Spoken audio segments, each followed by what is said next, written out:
PrymalChaos. Hey YouTube, wow, it's been a minute. Hey guys, PrymalChaos here, welcome to the channel. So, almost a year ago, well maybe a couple of months, here or there, I discovered One OK Rock. And I was fortunate enough to stumble upon them about a week before actually getting to see them live. They played at a festival here in Sydney called Good Things. And that festival's coming up again. It kind of reminded me to check back in with these guys. What actually happened on that day of the festival, there was a bit of a conflict. I sort of found out a bit about these guys coming over from Japan. And I did a reaction to one of their songs, and just by coincidence, they were playing at this festival I was already going to. So I went to their set and had to leave about halfway through to go catch, I think it was Lacuna Coil or something. I learned a lesson that day that I should have stayed because One OK Rock live were, even though it was just a middle of the day set on, a big stage and everything, but their on-stage sound and the caliber of their performance was probably the best I had seen that entire day, with the exception of maybe Bring Me the Horizon, who were the closing act. Their onstage presence, their onstage sound, like the way that they sounded, was just spectacular. They were just really, really good. And I begrudgingly left, and I should have stayed, and that's my big regret. But that said, now I'm aware of One OK Rock, and that's a good thing. I've done 2 reactions to these guys. I did Take What You Want and We Are, the live versions of both of those. And, they just rocked me. Both of them were just so good. Take What You Want was just so mesmerizing. It was kind of one of the most consummately professional vocal performances I think I've witnessed in any sort of live captured DVD, whatever situation. And, Taka is he's an absolute hero. He is something really special. The good news for you guys is that this, like how I generally absorb music, is I sort of take things in bite-sized chunks. And so I didn't dive right in and blitz all of their catalog, just because I sort of had it in my head that I was going to get back to these guys and do more reactions, and I didn't want to spoil anything. So for almost the last 12 months, I've been not listening to One OK Rock. And this festival coming back up again, it sort of, kind of kicked me back into gear, and it's like, I should check in again with those guys. So I was just doing some Googling around, and it seems like this song might be a good place to start back on the journey. I've heard 2 pretty emotionally driven rock songs from these guys. I don't know where this one sits, because I know that they mix things up a lot. They've got a lot of high energy kind of pop punk stuff that's a little bit more aggressive, some screaming and all that sort of stuff as well, which is impressive because Taka's voice is so versatile. I'm not sure where this one sits. This is going to be a bit of an experience because I haven't checked into it at all. So it could be anything. It could be a power ballad. It could be rock. It could be metal. It could be anything. And so you guys are coming on that journey with me, and we'll figure it out. This is where I normally chuck in an ad for Enchroma Glasses. I've done it a million times. So if you're colorblind, you're interested in that stuff, click the link in my description. It'll take you to their website. They offer a great product, so check that out. But I'm going to dive right in. One OK Rock, the beginning. Here we go.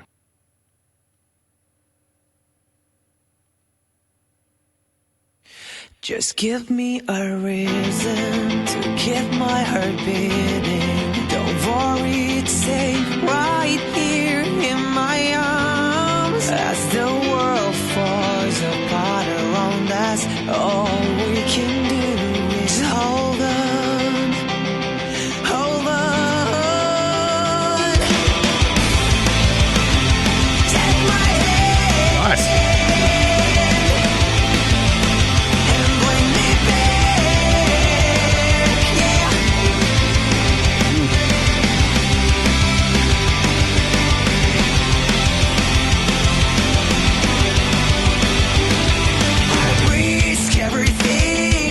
So, okay, so I like to get pretty deep with my analysis, so you'll notice I'll stop a fair bit. So bear with me on that one.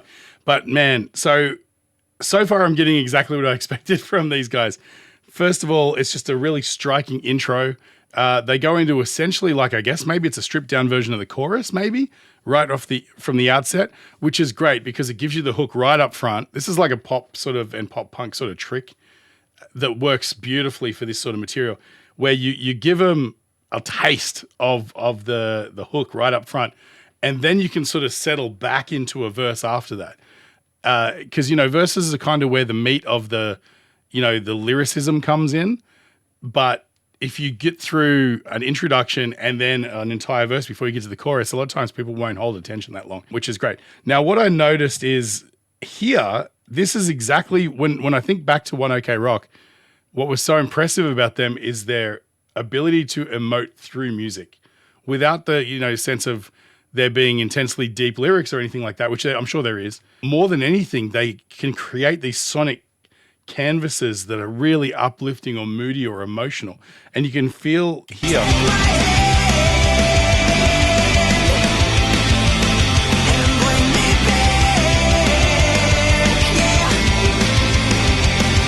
Just uplifting, right?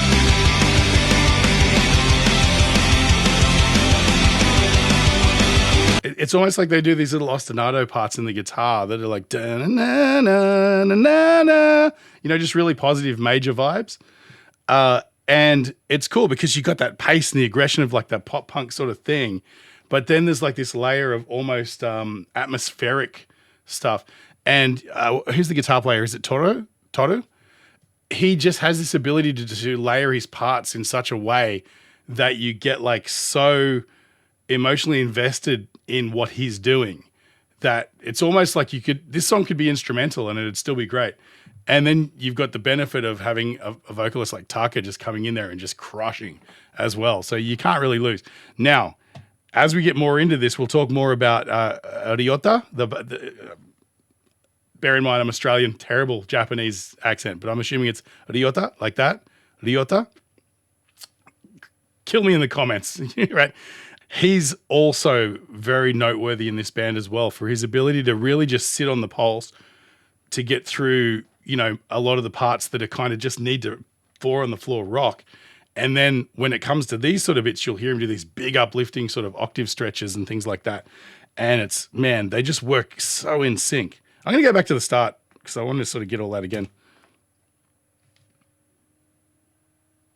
Just give me a reason to keep my heart beating. Don't worry, it's safe right. Oh, it's piano. I didn't even notice the first time around. Is it piano? Just give me a reason to keep my heart beating. Don't worry, it's safe right here in my arms. As the world falls. Such engaging lyrics too. Us, all we can do is hold on. Hold on. Take my hand and bring me back.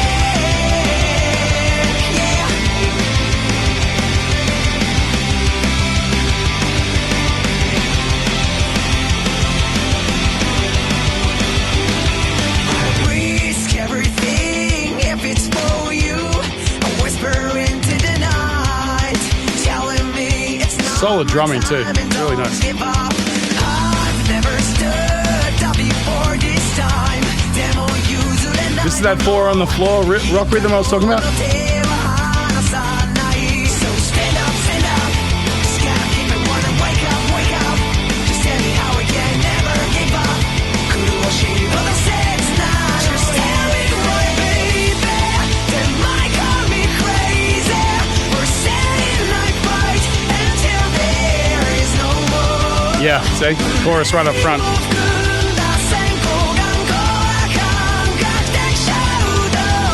Great voice, man. Come on.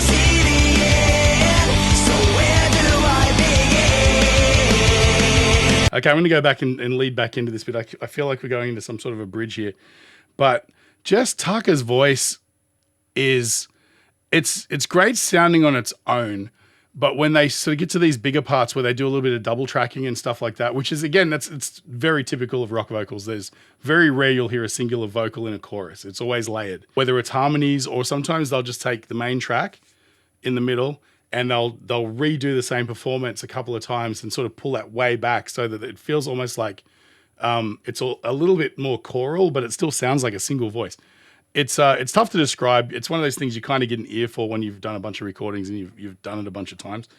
But it just thickens out that voice a little bit because he's up there high, na na na, wherever. Sorry, I'm coming down from a flu. In that part of the register, it's kind of a bit narrow and thin. So what you want to do is you want to sort of give that a little bit of thickness by sort of repeating the vocal and sort of pulling the double tracks back in the mix. Or sometimes you harmonize it with a lower harmony. Sometimes, you do an octave lower and make that really quiet. Whatever you want to do. There's a bunch of methods. But the point is, he just has a voice that lends itself to that layering because it's got a little bit of air and breathiness in it, but he's still got enough edge that it cuts. So you get kind of this really nice choral thickening of the voice when you do the double tracks. Listen back to this chorus part. See if you can hear the double tracks.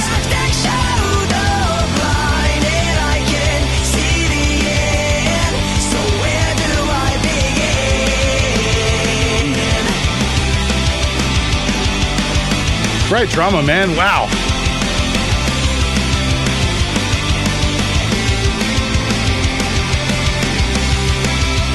Yeah, there's Toru again with the just great melodic parts.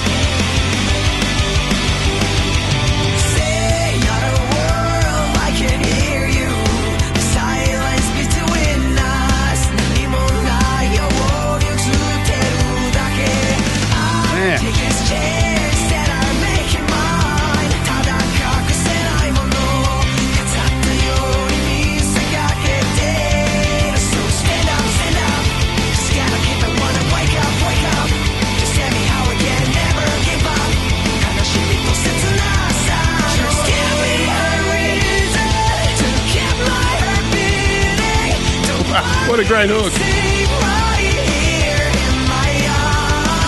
It always blows my mind that these bands where English is their second language can just write some of the most fundamentally like on the money lyrics for songs like this, right? You don't want something that's super verbose and super lyrical for a song like this. It's an anthem, right? So you want something that's really solid and simplistic that everybody can just vibe with and sing along to. There's no super hidden meanings or anything. It's like a conversation that you would have normally. And it's really difficult when you're trying to sort of be one of these big brain composers and stuff. You try to, blow people's minds all the time. And sometimes what you need is just really good essentials, like bringing it back to classic lyrics. And I know it sounds like I'm diminishing what's happening here, but I think it's specifically very deliberate. It's very well executed, and it fits the genre and everything perfectly. So it's not like, I don't believe for a second that Taka can't write something that's more layered and complicated than this. I think he's made the right choice. This band is the perfect storm of right choices or correct choices, right? And, I know I brought up what Toru was doing in Ryota, but Tomoya, the drummer, like they're experts in less is more unless you need more, and then you just go all out, right? So they're really good at keeping it simple. Like I mentioned earlier with the 4 on the floor, just straight up 4/4 rock grooves, right? And maybe Toru might do a little bit of, instead of sort of whatever it is, you'll often hear him sort of.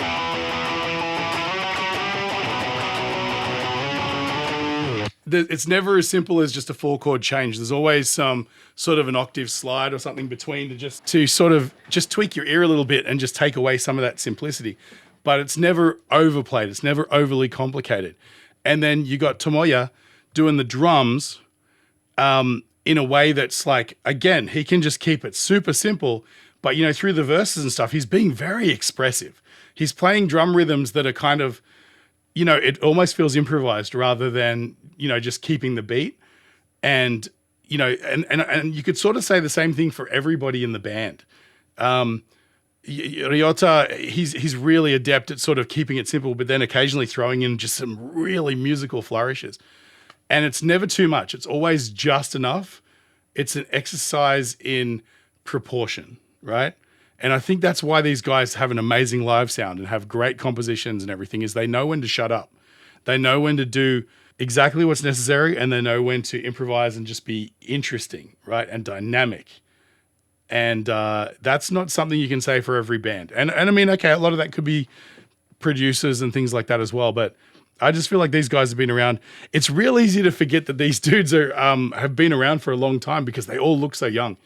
And so, you know, you kind of look at this guy and is this their first album? You kind of have this feeling in the back of your mind. But then you look at some of the YouTube videos that have been around for like 11, 12 years and you're like, oh, I get it. Right. I'm just confused.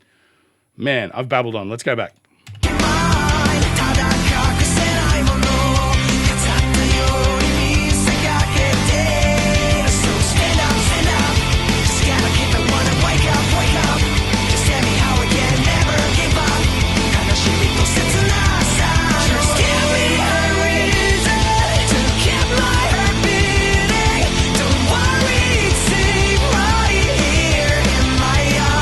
Perfect lyrics, perfect.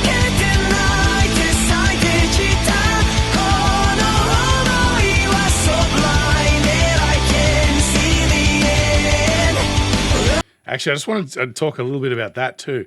So we have that, the first half of that chorus is, like I said, it's simplistic and it's elegant, right? Then he goes into, is he singing Japanese after that? He might be. It's hard to understand sometimes. But what I'm really listening for is the rhythms and the melodies. And what's spectacular is something that is kind of like a happy accident, I guess, because English isn't Tucker's first language. Sometimes what'll happen is his phrasing will be slightly different to what you'd expect if this was a Western band doing the song. His phrasing and his melody might just be a little bit different. His timing and structure of the way he writes a melody can sometimes feel a little bit more complex because he's vibing with a different aesthetic and a different rhythm from his cultural heritage and all of those other things. It might just be the way he pronounces words. What's great for a Western listener is there's this thing. I was watching something the other day where they were talking about music and how it's the unexpected. When you hear an odd note, something that's sort of an interesting tonal color or a shift in rhythm or something that just pops musically that you weren't expecting. You're going along at a certain pace and then all of a sudden there's a subtle change, but it's subtle. It's not subtle enough that you don't experience it. That's it elicits a dopamine response, right? That's why we like curveballs. That's why we like movies with twists, because when something's going along at a certain rate and then suddenly it just takes a left turn, it's a rush of dopamine. Right. And so you get that experience with a band like this because occasionally you'll hear something that's a little bit foreign to our Western ears, even if it's just intangibly different. Like it's not something that's like all of a sudden, oh, they're only playing Japanese scales or something. It's nothing that complex. It's pentameter, it's rhythm, it's tonal characteristics, it's musical melodic choices, right? That'll just be a little bit of a left turn. This is why jokes work, right? It's the same thing. Because the best jokes, if you listen to someone like Anthony Jeselnik or something, his entire system is he's going to tell you a story. You have an expected outcome of that story. And you think, oh my God, that's terrible. That's the worst thing I could think of. But right at the last second, he'll take a hard left turn and throw the punchline in.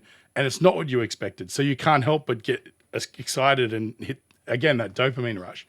It's the same thing when you hear little idiosyncratic differences in the music. You're like, this isn't boring. Wow. I feel good about that. So listen again to the second half of this chorus, the way he's phrasing and the way he's sort of like, it's sort of like his entire cadence changes from a simple melodic Western style melody to something that's far more complicated, but still musically elegant, right?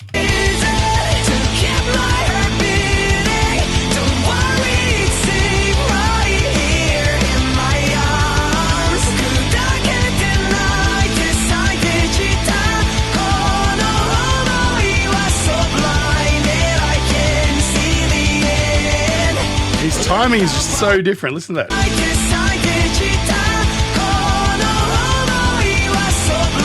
Way more legato, and he's landing rhythmically on offbeats and stuff. And then back to normal again.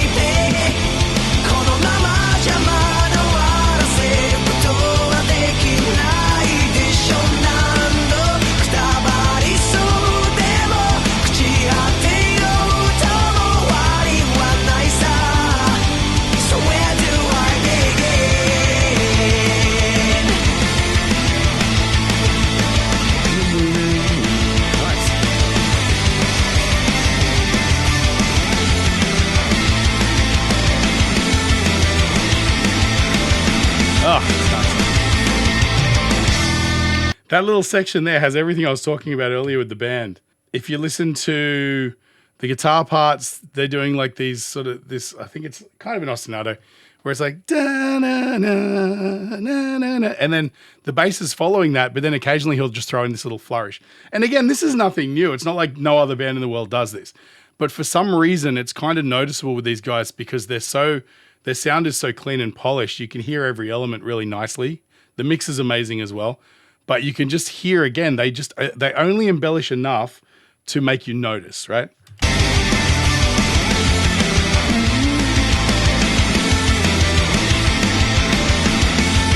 Really cool.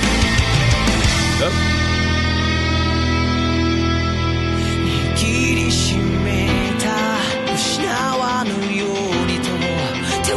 Oh, nice piano part.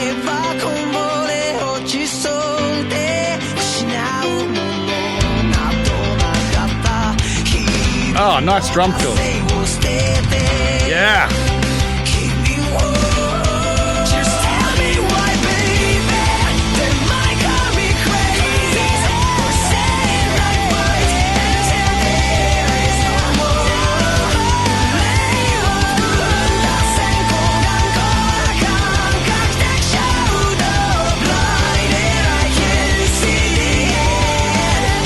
Oh, it's vocal ad-libs too, man.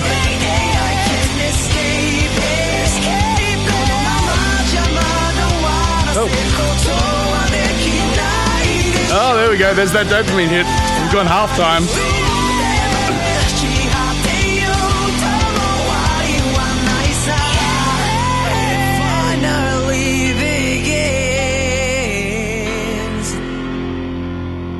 What a voice, man. Damn.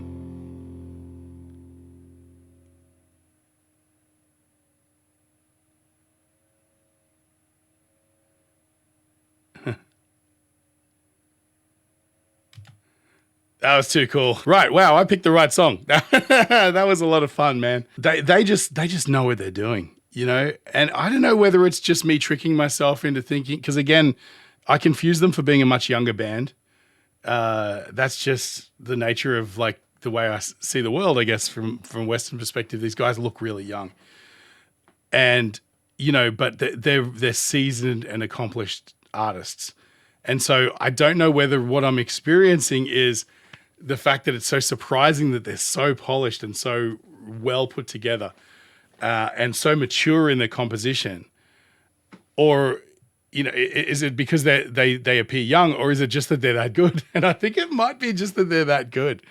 You know, there's plenty of rock bands around who could learn a lot from these guys. And, you know, I mean, the more I sort of look into a lot of, you know, major bands, I'm like, sometimes you look at these guys like this, or bands like Guitaric Spin, or, you know, bands that are so amazingly adept and accomplished with their musicianship and their composition.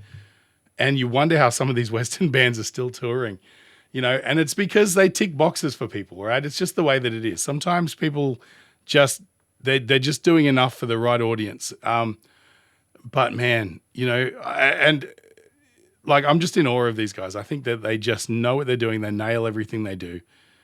And I could just talk in circles around that point all day long. I'm excited, man. I really want to get in and do more of these guys. But what I had trouble with is figuring out exactly what to do. They have a vast catalog. So this is where I need you guys' help. Give me suggestions in the comments about where I should go next. What songs are good for reactions? Like I said, I've done We Are. I've done Take What You Want. I've done those two, and they were both really surprising songs, really good examples of great reaction video sort of clips. This was a great one as well, but let me know in the comments, what's the ultimate song I should do? What's outside of these three? I want to know where to go next, because I really want to dive more into these guys, and I don't want to just listen to a bunch of their stuff and spoil what could be great reactions. Man, if you stuck around this long, I appreciate you so much. Thank you so much. The only thing I ask is that maybe just hit like. If you like what I do, if you like the way I break songs down, it doesn't cost you anything. Just hit the like button and hit the bell so that you get notified when anything else comes up that you might be interested in. I'm trying to raise my status a little bit because there's things I want to do outside of the reactor space that it's really helpful to have, you know, big following numbers for, like, you know, podcasting, things like that. So you'd be doing me a huge favor. And if you feel like I brightened your day at all, you can support the channel just by buying me a coffee. I'll leave a link in the description, and again, thank you for sticking around. Thank you for being an awesome fan base and supporting these guys because they deserve everything they get. Stay primal. Catch you on the next one.